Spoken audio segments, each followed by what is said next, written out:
Hi, I'm Paige Deers here at Cornet in Chicago, bringing you insights on what the executives are hearing in the conference. And I am here with one CEO of Corporate Solutions for Jones Lang LaSalle, Stuart Hicks.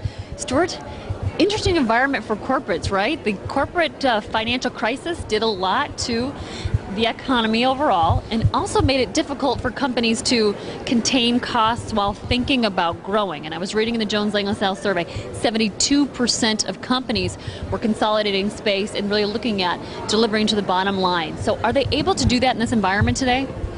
Well, it's an interesting dilemma they have. A lot of our clients are having to do two things. They're growing in one part of the world or one part of their business.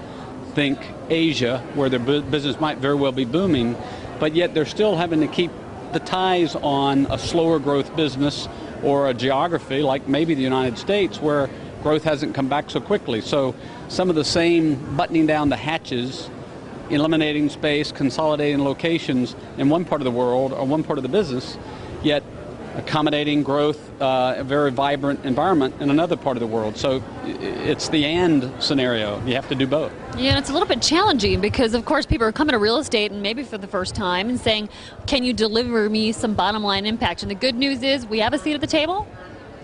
Well, we definitely have a seat at the table. I think our clients have realized that they've never been so valued by the C-suite as they have during this downturn.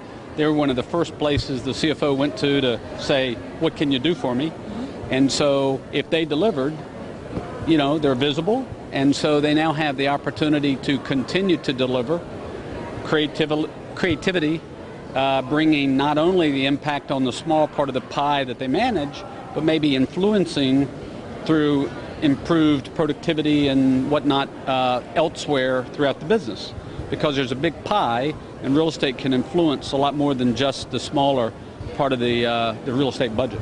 So if real estate is really becoming a bigger part of the business ecosystem of a company, they are then thinking about not just, you know, where your space is located, but how to attract workers of the future. Is that true? And is that one of the things that really weighing heavily on the corporate mind? Well, it is, and you know, practically all of our clients are talking about their workplace strategy. Mm-hmm. They're realizing that they're having to serve their employees and in some cases their customers in more than just that traditional office space box.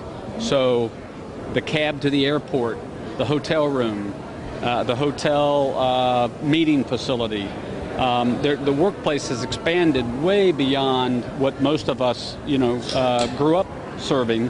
And so they're having to think broadly about how can they support that client and all that venue. So let's talk a little bit about some regional specifics, because in the Americas we have consolidated a lot of space and really adopted some of those workplace strategies already. But are we seeing those trends go across the globe? Well, what's interesting in really the last 4 or 5 years, the European multinational is really coming to market. They've learned from what other multinationals have done in the U.S. and otherwise. They too are under pressure, and so they're having to adapt. And so you see a lot of European multinationals coming to market with outsourcing strategies of their own that they had never done before. So Philips, Deutsche Bank, Shell, companies like this outsourcing services with different sorts of partnering models than they'd ever endeavored before. We're seeing them doing it very, very frequently. Okay, and that allows them to focus on their business while the real estate experts focus on theirs, right? For sure. Okay, so if we've got an environment where we have outsourcing happening, where people are looking at new workforces to compete with the knowledge worker, but they still have to focus on growth, you know, how does a CRE executive do all that? I mean, can you be a jack of all trades? Well, I think too, the real estate executive has realized there's a skill issue in their department that they have to address. And they're being asked to do things that are much more strategic, much more savvy than before. And if there's anything they can do to elevate or keep an elevated game, it's perhaps to stop spending too much resource and focus and time on the more tactical issues. That's, you know, they have the opportunity to create partnerships with specialized firms that can support them with that, while they focus on their internal business and the strategy of the business, and, you know, seating at the table with their business to support and help them expand their business. Okay, so it sounds like real estate is helping to drive overall business enterprise, so we hope that that continues. It's a good thing on the economic horizon too for real estate. So thanks for joining us, Stuart. Sure. I'd like you to stay tuned. We'll have more insights here from the floor at Cornet in Chicago.